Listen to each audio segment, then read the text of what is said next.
everybody. Daniel from Swallow Hill here again. I'm getting Paula Fuga back in the call for her interview. We just got disconnected. Fuga is performing here live at Swallow Hill on Sunday, September 15th at 7 p.m. And I've re-invited her. There we go. Hey, Paula, I think we're back. Right on. I hope this one works. Me too. I have no idea what just happened. We did for those of y'all watching, we did a practice mode and everything was working completely fine, and then it just froze for no reason. But we're back. I think we're good now. So fingers crossed. Okay, cool. So yeah. I hope so too. Yeah, me too. So anyway, we're thrilled to have you here, Paula. For folks that are just joining, Paula Fuga is playing here at Swallow Hill Music in Denver on Sunday, September 15th, this Sunday at 7 p.m. We're absolutely thrilled to have her. Paula is one of the most sought after live performers in Hawaii, a poet at heart and an accomplished ukulele player. Her songs embody a personal style that combines storytelling with passion and intense emotion that endears audiences to her sound around the world. She's been called the Queen of Hawaiian Soul. She is signed with Jack Johnson's Brushfire record label and tours with him regularly. And she just rules. So, Paula, let's get into it. I'd love to hear more about what your live show is like. You know, what can folks who are coming to your show on Sunday expect? Well, I hate to give it away so before they get there, but what they can expect is to hear beautiful stories of how I wrote my songs and just hear stories of my life and just experience that soulful connection, you know. When I sing, it's from my heart, it's from my soul. And I'm on tour with Mikey Grande, who is one of my best friends, and he's a phenomenal musician himself. He actually is a engineer and producer too. So he helped engineer and produce my album that just came out a couple years ago, Rain on Sunday. And yeah, we're currently in Utah right now, and we can't wait to come over to Denver and play some music on Sunday. And I'm just really grateful for the opportunity. I'm trying to build a fan base over there in Denver, Colorado, because it's my dream one day to perform at Red Rocks. And so I was like, okay, well, you got to start somewhere. So I'm anytime I have to be in this region of the country, I want to go to Denver. I want to play in Denver or, you know, anywhere in Colorado, just so that I can connect with the people, you know, and eventually I'll make it to Red Rocks. And I feel like I owe it to myself because I had a vision of myself singing on a huge stage, and when I described it, the people went up like a wall in front of me, and I was at the edge, and there was this bluish white purplish light shining on me, and I was holding a wireless microphone. I could see the chrome in the drum kit, and when I saw the people's faces in the audience, I knew they were there for me.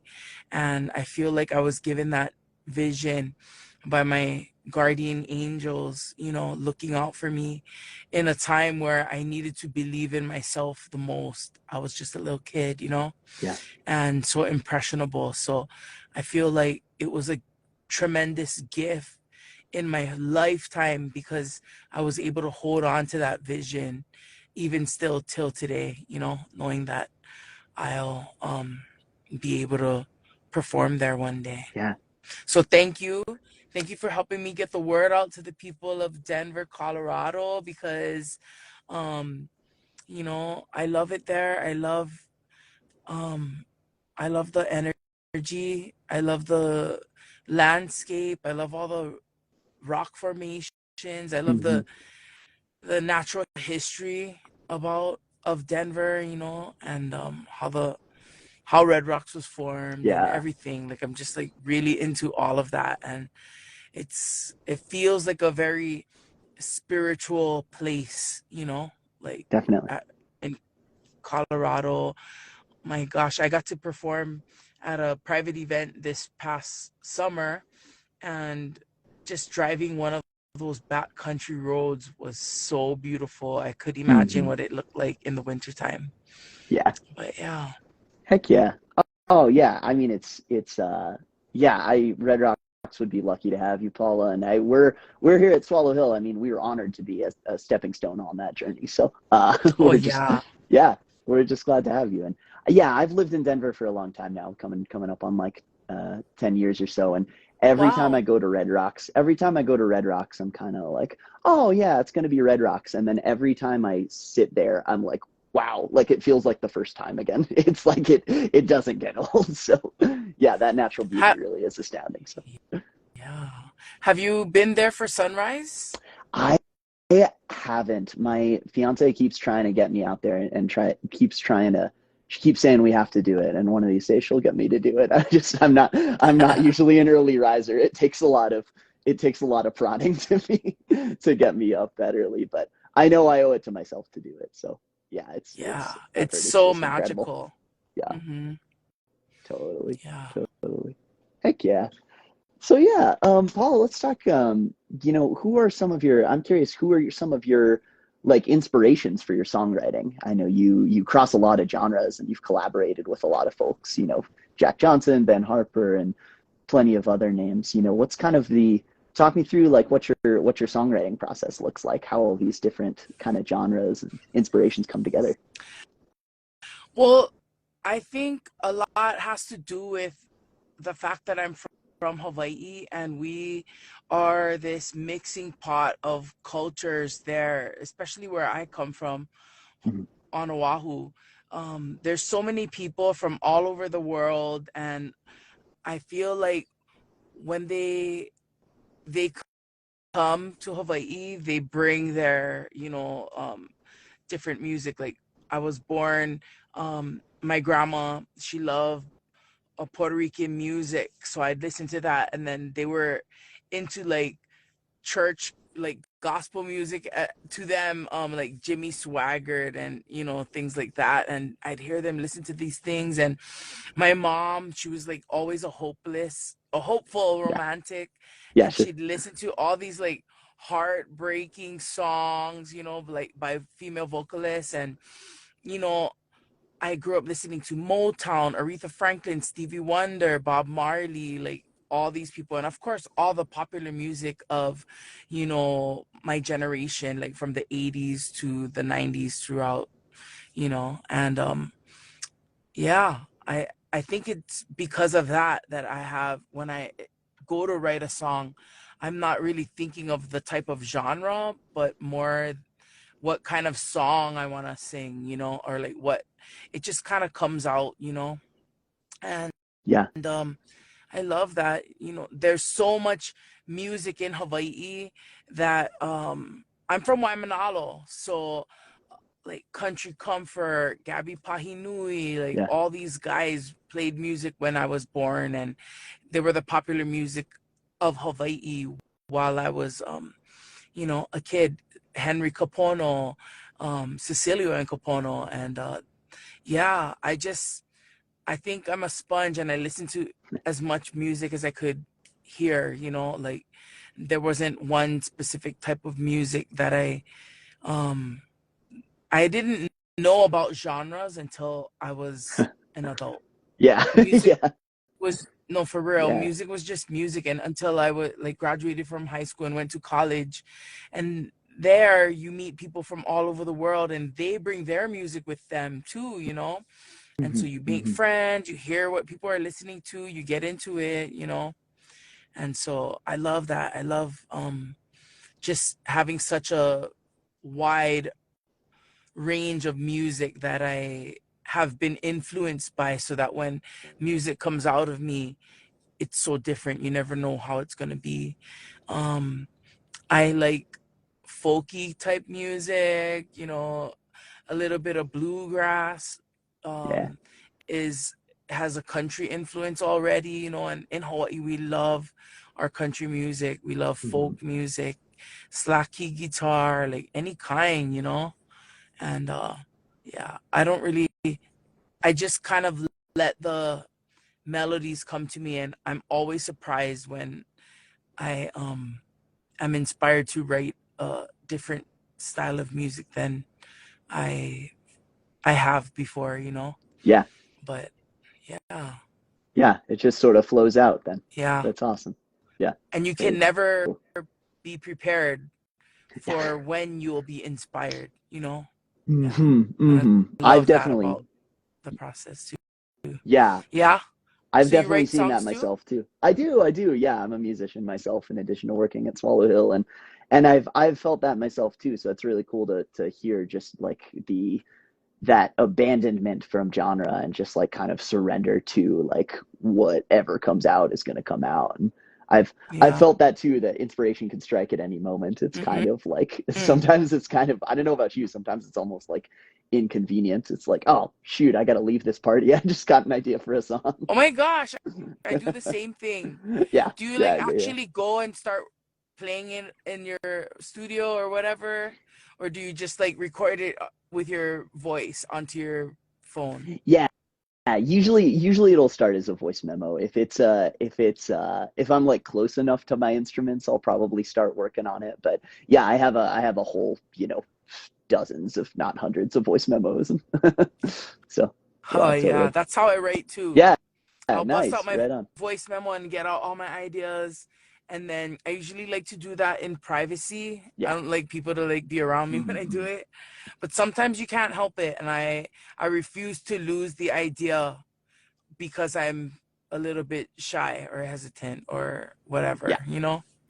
Yeah, exactly. Like, It's better to just keep the idea than it is to feel a little weird or uncomfortable. Totally. yeah. Yeah.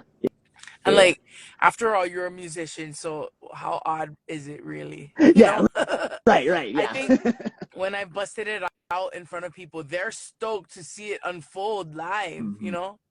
Hmm. Yeah, and then and you Definitely. never know what's gonna happen, how the song's gonna change, or like if I'm even gonna get to it. But you Yeah. know, I Yeah, love that. totally.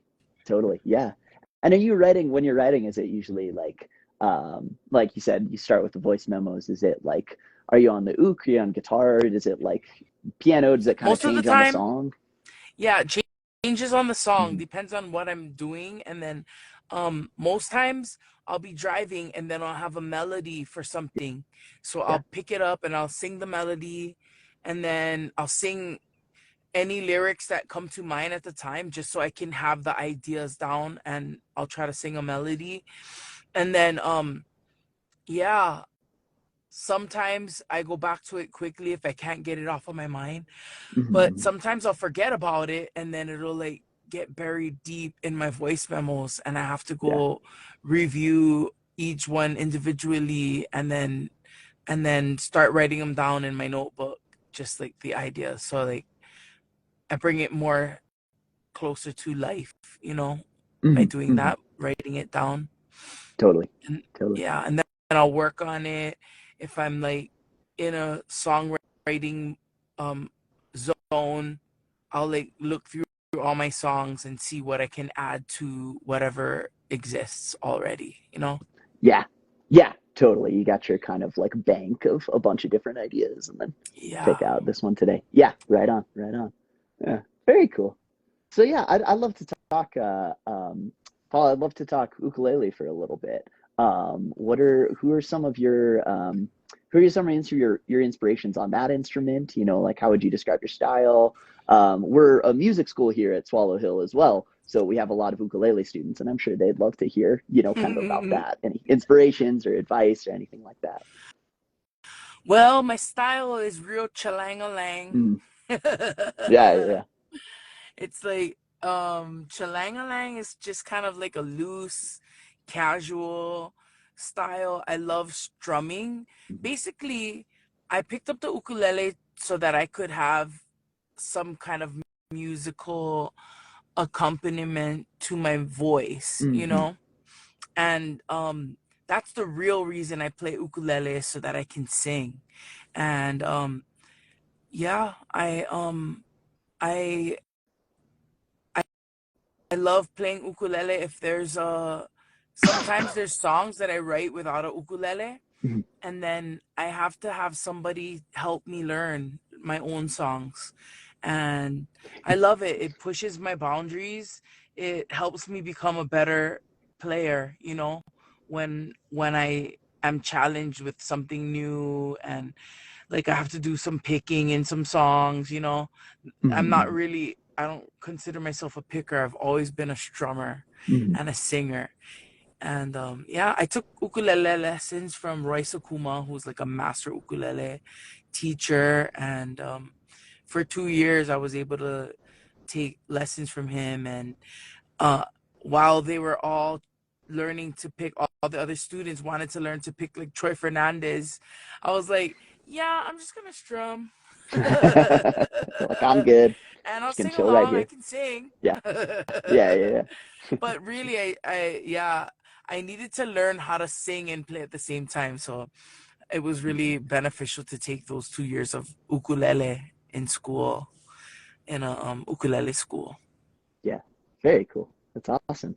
Do you have any maybe advice for people who are learning the ukulele or are maybe venturing out on their own with songwriting?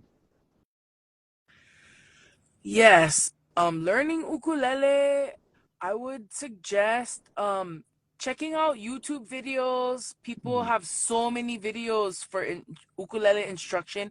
You can even like look up your favorite song and then learn to play it. And I think that if you follow your interests, you'll naturally want to learn even more. Like if Mhm.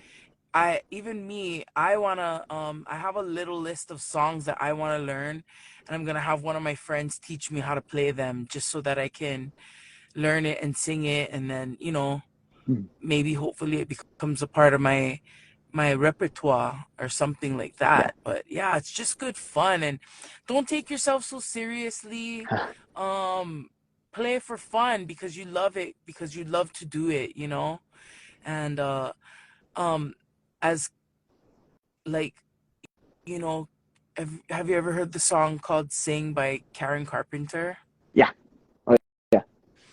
Yeah, she says, "Don't worry if it's not good enough for anyone else to hear. Just sing, sing a song." So just like that, play for yourself because it makes you happy. And then it's just a bonus if anybody's in the room there listening. Yeah. But yeah. Amen. Yeah. Yeah. That's beautiful. That's well said. Like, that's awesome. Very cool. Yeah. And speaking of that, Paula, I think we'll have to go here. Not not uh not too long from now, but speaking of that, the playing for yourself and just the joy that music brings, you say on your website, my wish is to play music all over the world and use my gift to heal people. And that really resonates, especially with us. At Swallow Hill, we're a nonprofit. Our mission statement is building community through music. And so, there's a lot of, obviously, we both know there's a lot of power in music, a lot of social power and communal power.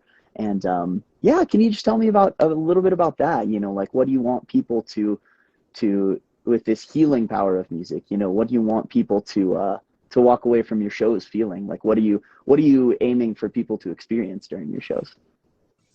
Well, during my performance, I hope to distract them from any anything that's been weighing them down. I hope to create a space and a place so that they feel free to just be themselves, and without having to Mhm. put up any guards, or like without having to look cool, or you know what I mean, worry about what Yeah. anybody else is thinking of them, and that they're a human being here on earth to experience beauty and love. And I hope that they can let all of those things go when they're there and just be with me, with all the other people in the room, um, to experience music, and I don't know, man, I've always had this gift where, because I when I sing, I tap into my soul, Hmm. and what you feel is pure love and soul coming from me. And if you can just let go of your guard, you know, you can feel that, and so you can connect to something bigger than any of us, you know, which is this beautiful energy that comes from above through me to you. And that's what I hope that they can feel, you know, because when I connect from a source that's greater than me. Yeah, Um, my with this divine gift and divine purpose, you know, yeah, just to share it.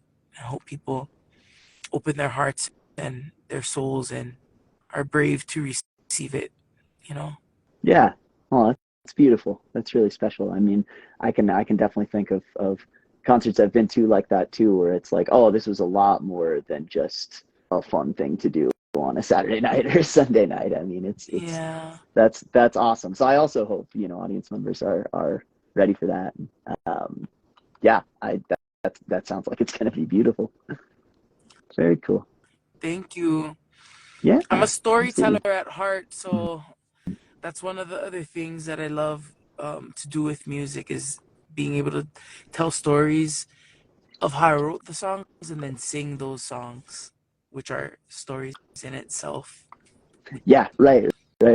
That's great. Yeah, so people can expect a lot more than just songs. Just well, Yeah. not just songs. People can expect, yeah, storytelling in between the songs. Yeah, Yeah. wonderful. Yeah, very cool. Yeah. Paula, I think we maybe have time for one more thing here. I'll just, as a closing note, I know you said you don't want to give too much away about the show, but any songs you're particularly excited for, or any like surprises or anything you're particularly excited for that you could tell people about as a sneak peek?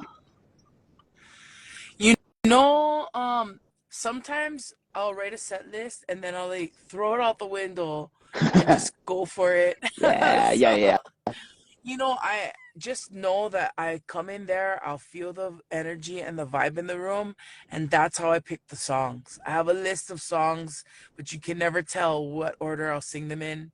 Sometimes yeah, I'll write them in an order, but I sometimes I don't go in that order. So, yeah. yeah, Sweet. there's a lot of songs that I want to sing for everyone, and especially, you know, because uh, Denver, Colorado means so much to me. Colorado means a lot to me because it possesses this place that is so spiritual and significant to me Mhm. that it pours over into all of that. So, yeah, I'm excited. I'm excited to be there. Um, I'm probably gonna watch the sunrise on Monday morning Right on. at Red Rocks. Yeah, Yeah. it's worth it. So if you wanna Yeah. come, I'll be there. Yeah, maybe this is my chance. I need to Yeah. just You never do it. know, Yeah. Daniel. That's true. That's true. You never know. Awesome. Well, thanks so much for talking, Paula. It was really wonderful I mean, it was just wonderful to meet you and hear more about your inspirations and the show and everything. And everyone here at Swallow Hill, we can't wait to have you. And yeah, thanks for your time again. Thank you, Daniel, Yeah. and I look forward to seeing you very soon. Yeah. So have a great rest of your week, and I'll definitely be looking for you on Sunday Sounds great. Yeah. Best and wishes to Monday. you, Paula. And Monday. Yeah. I got to do it now in front of everyone. I committed to it. Awesome. Yeah. Well, thank you Thanks so much, Paula. everyone for Best wishes for tuning your show. in. Yes. Yeah, I appreciate you guys. Will look I will look up your guys' questions and comments. So I appreciate it. You guys have a great day. Aloha. Amazing. Yeah. Thanks for watching, everybody. And again, if you joined us in the middle, Paul is going to be playing at Swallow Hill Music in Denver on Sunday, September 15th, this coming Sunday, 7 p.m. Mountain Time. Be sure to get your tickets at swallowhillmusic.org. It's also at the link in our bio. And yeah, have a great day, everyone. Have a great day, Paula. Thank you. Mwah. Aloha. Hui ho. Malama pono. Awesome. Take care. Thank you. Thank you.